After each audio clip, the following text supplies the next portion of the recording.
순복음교회 이호선 목사님은 성령의 바람을 타고 신바람 나게 40년 동안 사역해 오셨는데요. 성령의 권능이 얼마나 크고 놀라운지 한번 들어보세요.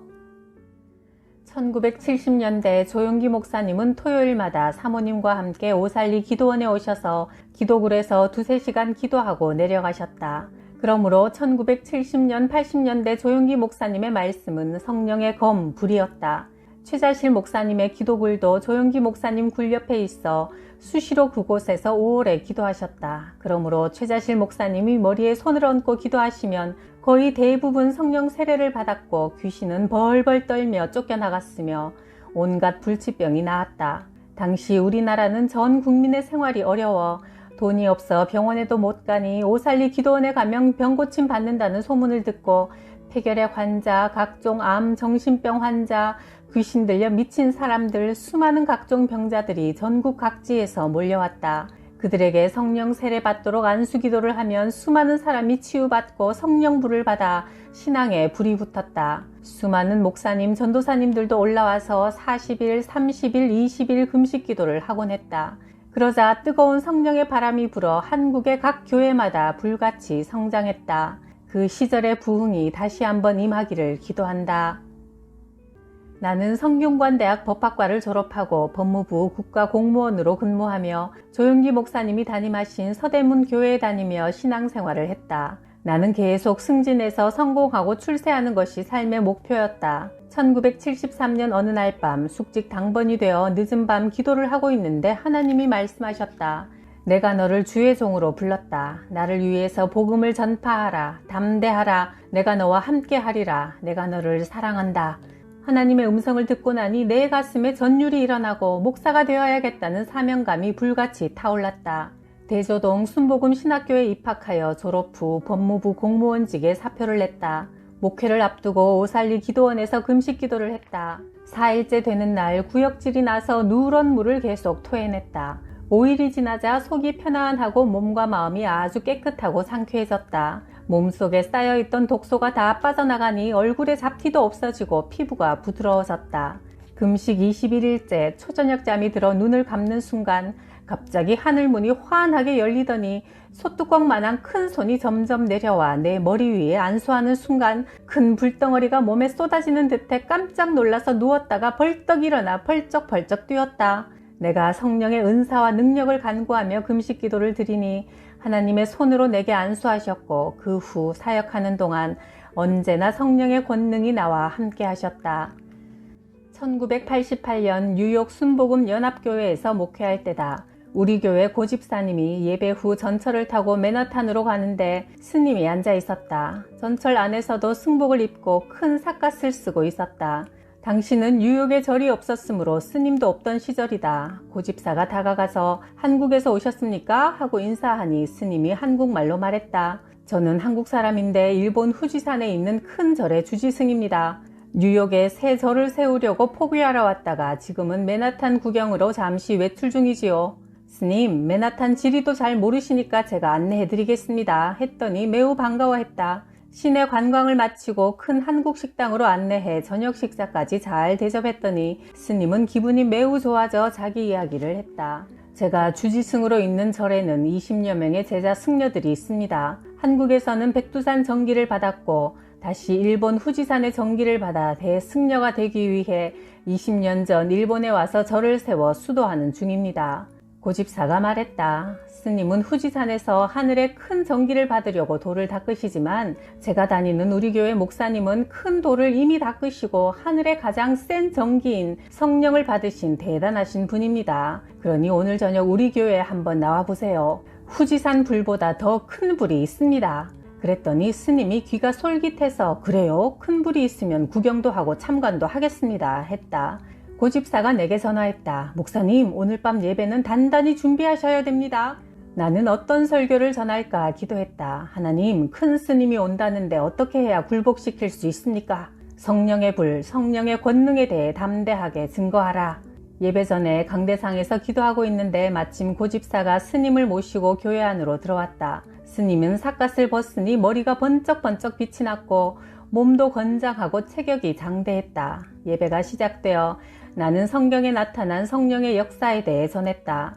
엘리야가 기도하니 갈멜산에 성령불이 임해 바알 제사장 수백 명을 태워버렸으며 모세는 호렙산에서 가시덤불에 붙은 성령의 불을 받아 이스라엘 백성을 광야에서 이끌어갔으며 예수님은 40일 금식 후 성령의 불을 받으시고 가는 곳마다 악한 귀신을 쫓아내시며 말씀하셨습니다. 내가 이 불을 땅에 던지러 왔노라. 누가복음 12장 49절.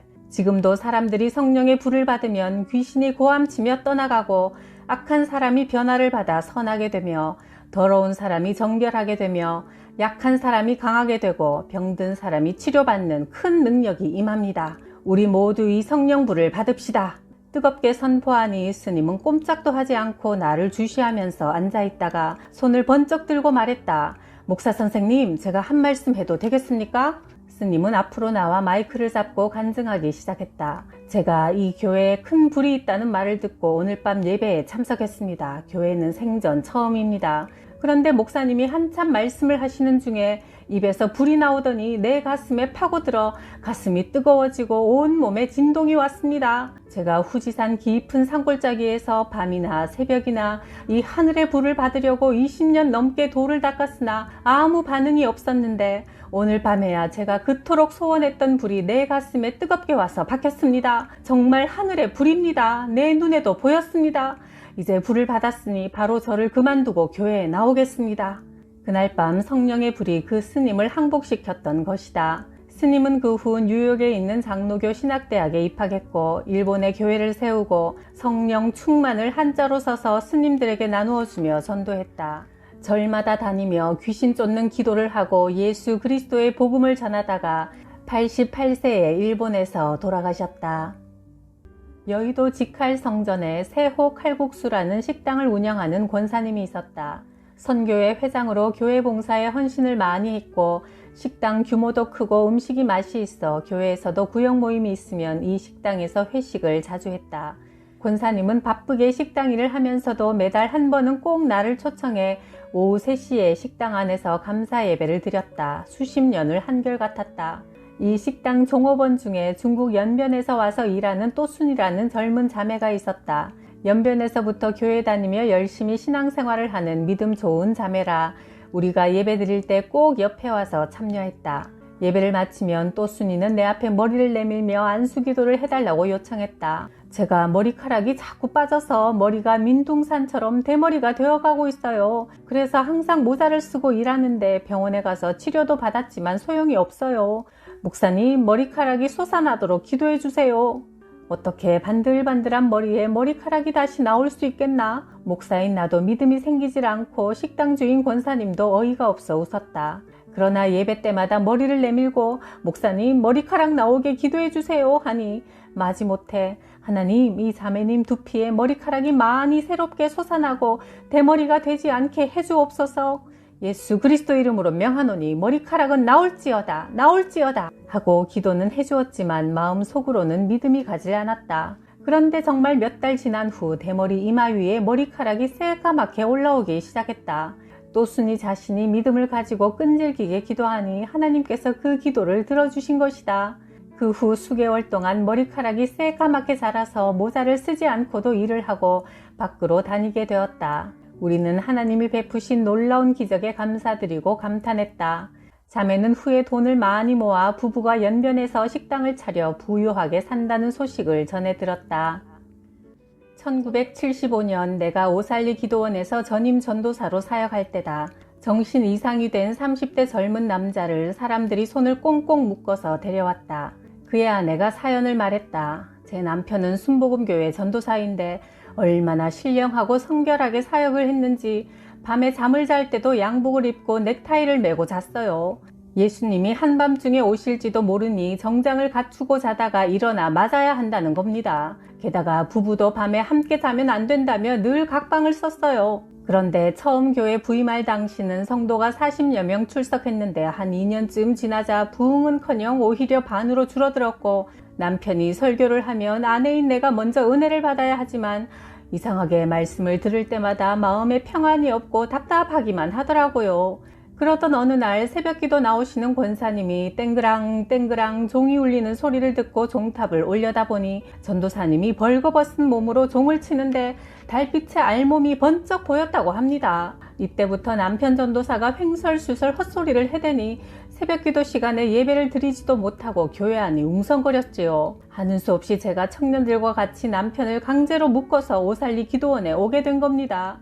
내가 그 전도사의 눈을 보니 벌겋게 충혈되어 있고 도끼가 서린 귀신에 사로잡힌 눈이었다. 알고 보니 순복음 신학교 2년 선배 전도사였다. 나는 그를 기도굴에 두고 함께 3일 금식 기도를 했다. 그는 옷을 다 벗어던지고 발가벗은 채 기도굴 벽에 기대어 물구나무로 거꾸로 서서 혀를 날름거리며 나를 조롱했다. 나는 귀신 쫓는 기도를 강력하게 했다. 주의 종을 괴롭히는 이 악한 귀신아, 당장 나오라. 예수님이 십자가에서 죽으심으로 우리의 모든 죄와 병과 저주를 다 청산하셨다. 몇 시간 동안 강하게 기도로 공격하니 내가 이 집에서 평생 살려고 했는데 억울하다. 내가 갈 곳이 없는데 갈 곳을 정해줘. 마침내 귀신은 정체를 드러내며 떠나가고 전도사는 사지를 뻗고 죽은 듯 엎드려 있다가 일어났다.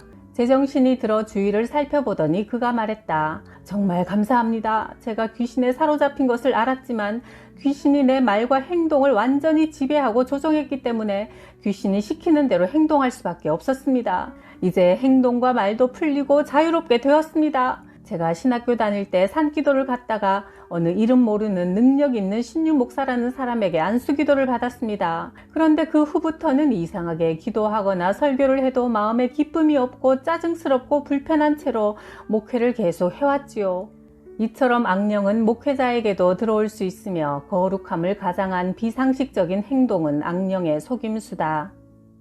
1977년 30대 여인이 간암 말기 판정을 받고 암세포가 온몸에 다 퍼졌으니 그냥 집에 돌아가서 죽을 때까지 기다리라는 의사의 사형 선고를 받고는 오살리 기도원 소문을 듣고 홀로 찾아왔다. 이 자매의 사연을 듣게 되었다. 어릴 때 동생들과 함께 고아원에서 자랐습니다. 동생이 고등학교 2학년 때 학교 갔다 오다가 교통사고로 죽자 저는 심한 절망과 좌절로 살 희망이 없어졌습니다. 20살 때 마음이 괴롭고 외로울 때 한 남자와 동거하면서 결혼식을 올리려고 준비하고 있는데 어느 날 본부인이 나타나 살림을 다 때려부수고 난리를 쳤습니다. 저는 서울로 도망쳐 올라와 이 술집 저 술집 다니며 접대부로 생활했는데 어느 날 몸이 너무나 피곤하고 고단해서 병원에 갔더니 간암 말기 판정을 받았습니다. 교회는 어릴 때 잠시 다녔을 뿐 세상 물결에 휩쓸려 살다가 이제 죽음을 앞두고 하나님께 돌아온 내 모습이 너무나 안타깝습니다. 이렇게 외롭고 슬프게 고생만 하고 살다가 죽어야 하다니 내 인생이 너무나 비참하여 강대상 앞에 앉아 하염없이 눈물로 회개하고 통곡하며 기도만 하고 있습니다.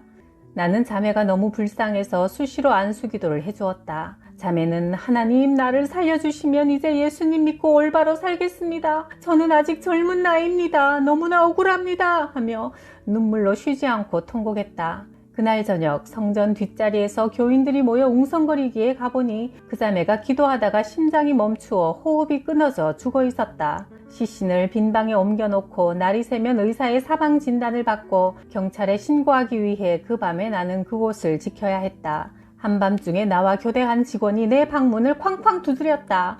전도사님, 그 여자가 지금 살아나서 일어나 앉아있어요. 두 직원이 옆에서 지키고 있었는데 갑자기 시신이 흰 천을 젖히고 벌떡 일어나는 바람에 두 사람이 깜짝 놀라 무서워서 펄쩍 뛰었습니다. 죽어서 7시간이 지났는데 살아난 것이다. 그녀가 간증했다. 제가 죽어서 천사들의 인도로 영혼이 천국을 향해 날아갔습니다. 천국 문에 다다르니 예수님이 너무나 고생이 많았다. 그러나 너는 아직 해야 할 일이 많으니 다시 세상으로 나가야 한다 하셨어요. 그래서 제가 예수님, 제 몸은 간암으로 암세포가 온몸에 퍼져서 병이 들어 못 삽니다 했더니 네 병을 고쳐주마 하시며 내 가슴에 손을 대시자마자 즉시 깨어 일어났습니다. 그 암덩어리가 밑으로 왈칵 쏟아져 나와 우리 모두 모여 찬송을 부르고 하나님께 감사 기도를 드렸다. 그녀는 깨끗이 나아서 기도원에서 부엌일, 청소일, 굳은 일을 도맡아 하며 성녀처럼 살았다. 1970년대 박정희 대통령 시절 여의도 순복음교회의 구역장 한 분이 내게 말했다. 목사님, 우리 이웃에 총무처 장관이 살고 있는데 그 사모님이 병에 시달리고 있습니다. 오래전부터 몸이 피곤하고 쇠약해져 집안일을 제대로 못하고 불면증이 심해 잠을 자지 못하니 너무나 고통스럽다고 합니다. 유명한 의사들에게 진찰을 받아도 뚜렷한 병명도 없어 하루하루 사는 것이 너무 고통스럽고 지겹대요. 총무처 장관이면 모든 장관을 관리하는 대통령 직속 상관입니다. 부족함 없는 풍족한 생활이지만 몸이 쇠약하고 마음에 기쁨이 없으니 사는 게 지옥같이 괴롭다네요. 목사님이 오셔서 기도해 주시면 하나님이 고쳐주실 줄 믿는다며 내게 신방을 요청했어요. 나는 그 집을 방문했다. 장관 집이라 큰 아파트 거실에는 박 대통령을 수행한 사진들이 품격 있게 진열되어 있었다. 나는 예배를 드리며 성경 말씀을 또박또박 전했다. 하나님은 세상과 사람을 창조하시고 낙원인 에덴 동산에 두셨지만 아담과 하와의 죄로 인해 쫓겨나게 되었습니다. 그 후 땅에 저주가 임해 땅에는 잡초가 나고 사람은 땀을 흘려야 곡식을 먹을 수 있게 되었습니다. 그리고 병이 들고 늙고 고생하다가 결국은 죽어서 흙으로 돌아갑니다. 죄의 삭은 사망이므로 누구든지 원죄가 있어 사망을 면할 수 없습니다. 그러나 하나님이 우리 인생을 불쌍히 여기시고 구원해 주시려고 예수님을 이 땅에 보내셨고 예수님은 우리 죄를 대신 지시고 십자가에 달려 몸은 다 찢기시고 피를 다 쏟으시며 죽으셨습니다. 그러나 3일 만에 다시 살아나셔서 이 땅에서 40일간 복음을 전하시다가 500여 명이 지켜보는 가운데 승천하셨습니다. 지금은 하나님 우편에 앉아 계시지만 다시 재림하셔서 예수님을 주인으로 모신 사람들을 천국으로 인도하실 것입니다. 예수님이 흘리신 피로 죄를 용서받으면 하나님의 자녀가 되어 하나님 아버지께 기도하면 무슨 병이든지 치료받을 수 있습니다. 나는 사모님의 머리에 손을 얹고 악령을 쫓아냈다. 이 악한 병마귀야, 이제 이 딸은 하나님의 자녀가 되었으니 당장 떠나가라. 기도 후 우리는 보혈 찬송을 뜨겁게 드린 후 주기도문으로 예배를 마쳤다. 그로부터 일주일 후 장관 사모님이 목사님과 구역장들을 초청해서 식사 대접을 꼭 하고 싶다며 연락을 해왔다. 그래서 다시 그 집을 찾았더니 음식을 얼마나 거창하게 차려놓았는지 어마어마했다. 사모님이 말했다. 제 남편이 수석 장관으로 박 대통령을 제일 가까이 모시고 있지만 대통령이 우리 집에 오셔도 이렇게 정성을 다하지는 못할 겁니다. 제가 10년이 넘도록 밤에 잠이 들면 바로 악몽에 시달리다가 깨서 밤새 잠을 못 자고 종일 피곤했습니다. 이유도 없이 어지럽고 몸에 기운이 쫙 빠지고 소화가 안 되어 조금만 먹어도 체하니 매일 사는 게 고통스럽고 아무 재미도 없었지요. 병원에서 처방한 약을 수없이 먹어도 효과가 없었습니다. 그런데 목사님이 기도해 주신 후 온몸을 짓누르던 병덩어리가 벗어진 듯 시원하고 잠도 푹 자게 되었어요. 마음도 몸도 가벼워지고 상쾌하고 기쁨이 넘쳐서 딴 세상에 온 것 같아요. 하나님이 살아계신 듯 합니다. 정말 감사합니다. 교회에 열심히 나가겠습니다. 하며 기뻐했다. 예수께서 제자들에게 말씀하셨다. 너희는 잃어버린 양에게로 가서 귀신을 쫓아내고 병든 자들을 고치고 천국 복음을 전하라. 마태복음 10장 6에서 8절.